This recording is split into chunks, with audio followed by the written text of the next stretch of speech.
mau mendengarkan, memimpin yang lebih tanggap terhadap pelayanan masyarakat. Dan kita akan membangun ya ekonomi, politik, sosial, budaya yang lebih beretika daripada sebelumnya. Itu yang ingin saya sampaikan. Untuk pelayanannya ini ntar seperti apa Pak? Misalnya apa aja? Gitu. Misalnya pelayanan bidang kesehatan yang lebih tanggap. Orang kalau sakit tidak usah ditanya harus punya jaminan. Ya, BPJS. Ya, saya tanya, saya kasih contohkan kalau di Jepang tuh seluruh dunia ini barometernya kalau ingin pelayanan kesehatan tanya dokter di Jepang. Paling dihormati nih orang dokter-dokter di Jepang oleh warganya. Kenapa? Karena dokternya mau menolong manusia dan binatang itu tidak pernah Bapak cukup Pak uang jaminannya di rumah sakit nggak pernah. Jadi kita terus pelayanan kesehatan, pelayanan pendidikan, bagi-bagi pelayanan yang misalnya pelayanan di jalan raya, pelayanan di pasar, sampah dan sebagainya. Dan bahkan saya mengusulkan kalau perlu untuk orang-orang duafa itu dan orang-orang tua yang kita sudah lanjut tidak punya kerjaan ya, bukan pensiunan, itu dikasih uang kayak di Brunei itu dapat uang tunjangan misalnya untuk cukup hidup 500.000 lah taruh. Itu cukup tuh uang kita. Kan uang kita kan hampir 3 triliun. Ambil 2,5% infak. Saya itu kan hanya ngelamar ke PKS ya. Kalau kerja infak berapa? 2,5%? Saya pikir 500.000 untuk orang-orang jompo yang lagi susah dapat itu. Kayak di Brunei aja bisa, kenapa kita nggak bisa? Nah ini contoh banyak pelayan-pelayan yang kita bisa menjadi role model atau contoh di kabupaten lain itu. Itu yang ingin saya sampaikan. Ya Pak, mungkin selain terkait visi misi yang Bapak paparkan barusan, mungkin kita kan sama-sama lihat Bapak ini kan kita lihat latar belakangannya berperan di dunia pendidikan. Ya, kalau untuk Bapak berbicara tentang dunia pendidikan di Tangsel ini sedikit, mungkin kita bisa minta pandangan Bapak kan? Terkait pendidikan yang akan Bapak pimpin selama 1 periode ke depan. Pendidikan saya pikir di depan harus banyak lebih ditingkatkan dari mulai SNP ya. Standar Nasional Pendidikan. Nah itu ada 8 standar. Itu kita harus tingkatkan semua. Nah sehingga jangan hanya sampai standar aja. Kalau sampai standar aja kan itu hanya baru mulai syarat. Nah setelah itu standar itu baru kualitas pendidikannya, dari mulai hasil capaian-capaian ujiannya, berapa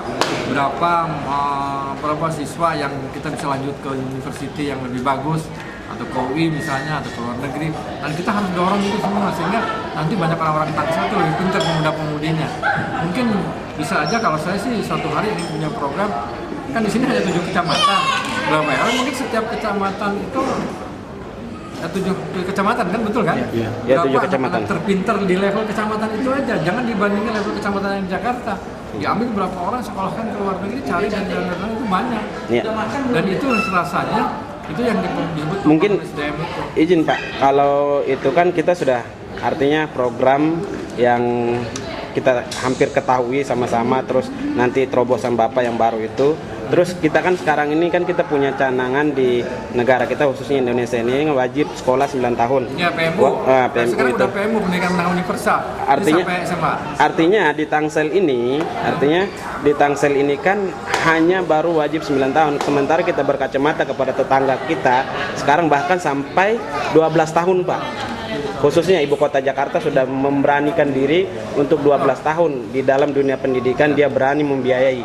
Nah, selain apakah Bapak berani mengambil langkah satu di situ, terus kedua, sekolah wajib 9 tahun itu, tapi terkait masalah pendidikan kita lihat secara terang-menerang di Tangsel ini, itu masih banyak yang tidak sesuai Pak. Jujur Pak, memang katanya gratis, tapi mana bukti dari gratis itu? Mungkin yang 9 tahun dulu, habis itu untuk program yang bagaimana 12 tahun Bapak sanggup atau tidak? Ya itu wajib belajar 12 tahun itu sangat SMA atau pendidikan menengah universal. Di teman-teman di pendidikan Indonesia namanya pendidikan PMU. Kita jangan ketinggalan, harus berani mencapai itu juga, dan kita harus banyak melibatkan orang-orang muda, kelompok-kelompok kontrol istilah saya, supaya lebih keren. Kalau mungkin kalau MSM banyak orang mungkin agak yang negatif, kalau saya ini kelompok kontrol untuk mengontrol itu, dan kita harus mau dikontrol supaya apa? Supaya pendidikan itu betul-betul gratis, baik yang 9 tahun maupun yang 12 tahun. Dan kita kok kabupaten kota lain bisa, kenapa kita nggak bisa? Dan banyak, oleh karena itu intensifikasi dan ekstensifikasi verifikasi pajak, retribusi pendapat itu ditingkatkan. Kalau memang kembalian masyarakat itu betul-betul dirasakan, semua orang masih mau bayar, mau ngasih gitu dengan ikhlas. Kalau sekarang kan menurut saya belum begitu jelas kan? Menurut saya belum begitu jelas, jadi belum dapat dirasakan langsung bahwa misalnya bayar pajak untuk mungkin STNK, mungkin untuk apa, berarti kan kalau tidak merasa dapat kebalikan dari saya apa. Ya. Nah, Berarti Bapak secara tidak langsung siap nih untuk Tangsel dari tadi yang 9 tahun memajukan lagi menjadi 12 tahun. Kalau saya maju itu wajib itu. Wajib hukumnya, itu Pak. harus lah, Pak. Itu boleh janji saya itu. 12 tahun ya? Iya. Pendidikan sekolah gratis. Ya, dan lebih dari itu ada 2. Kesehatan lebih baik, ya. Saya nggak mau ditanya kalau warga Tangsel masuk ke rumah sakit punya uang apa? Jaminan nggak? Wali kota jaminannya. Orang susah masuk rumah sakit, ya. gimana tuh Pak? Ya itu, nggak ditanya lagi. Tadi juga memang ditanya oleh Pansel kepada saya, nggak ada cerita kita harus berkaca ke Jepang. Nah terus yang kedua, yang orang-orang tidak mampu, duafa, orang nenek kita segala macam dikasih sumbangan 3 bulan gratis, benar? Jadi apa? Di Brunei betul Pak, dikasih gitu aja. Tapi Jadi, pensiunan enggak ya? Iya. Jangan, kalau pensiunan kan sudah dapat pensiunan Pak, Bapak bisa pensiunan. Jadi berarti Pak mungkin sekedar apa ini? Ya. Jadi kasarnya nanti nggak ada lagi bayi-bayi yang mati di rumah sakit atau meninggal di rumah sakit. Insya Allah. Ya, seperti berita-berita sebelum-sebelumnya Wah, seperti itu. memalukan itu. Nah, itu. Mudah-mudahan Bapak bisa menangani terkait dunia kesehatan, pendidikan. Kita berharap Keamanan, selain 12 tahun, lalu lintas. iya. Terus kita sekarang lihat, mungkin ketika bicara kesehatan ini sangat berdekatan dengan sampah. Betul. Ya, sampah yang hari ini menjadi corongnya Jakarta dan sekitarnya. Kita tahu sendiri, kita punya terminal baru sekarang yang lagi dicanangkan, dianggarkan 9,7 sekian M. Ya, dibantu juga dari DKI. Ini kan kenapa bisa dibantu? Mungkin oknum, dalam artian ada sampah di situ. Nah itu kita lihat, mungkin teman-teman juga pasti ngelihat sampah DKI selalu masuk ke Tangsel. Bagaimana Pak mengatasi oknum-oknum seperti ini Pak? Oknum itu kalau saya naik yang pokoknya orang-orang yang niat nggak benar lebih baik menyingkir dari sekarang, saya kasih tahu aja kalau saya maju. Solusinya apa tuh Pak? Hah? Menanggapi hal seperti itu? Itu ada kepastian hukum, ada kepastian sanksi, harus jelas. Jadi orang pun dihukum tidak apa-apa, memang merasa salah. Saya pernah jadi pengurus di satu universitas gitu ya. Ada yang mengatakan kok Pak Kodrat ini katanya kayaknya dekat dengan mahasiswa dan sebagainya. Enggak, saya kan orang tidak disetujuin pun senang, apalagi disetujuin usulannya. Kenapa? Tidak disetujuin senang karena ngerti bahwa Anda tidak bisa disetujuin usulannya gitu. Jadi orang pun kalau dikasih sanksi, memang dia ngerasa memang salah dan adil, saya rasa semua fine-fine aja. Tapi justru kalau kena ada ketidakadilan, ada diskriminasi, misalnya hukum itu hanya runcing ke bawah, tumpul ke atas. Nah, kalau saya ada di sana nggak bisa ada lagi di situ. Saya pertaruhkan semuanya, segala-galanya. Punya formula khusus nggak Pak untuk menangani sampah di Tangsel? Itu memang harus dicari tempat diperbanyak lagi truknya, penampungannya diperbaiki, dibuat yang baru, kerjasama dengan kalau perlu kerjasama dengan yang bisa dilebur tuh di itu. Seandainya Pak, maaf Pak, kalau seandainya ketahuan artinya masih ada sampah dari tetangga kita, ya, apa bentuk sikap yang jelas sebagai latar belakang yang sangat terkaitan sekali sampai sekarang Bapak masih duduk di dunia pendidikan. Pendidikan bentuk apakah yang akan diberikan ke mereka? Yang harus ditegakkan pendidikan itu sanksi sosial. Sanksi sosial itu orang ngerasa malu. Seperti yang saya contoh ya, yang kelihatan di Singapura. Kenapa warga Singapura malas melanggar, misalnya nyebrang bukan pada tempatnya? Karena anak kecil yang ngasih tahu, Pak, om, jangan nyebrang situ, nggak boleh. Kan malu itu. Jadi itulah pendidikan yang seperti itu.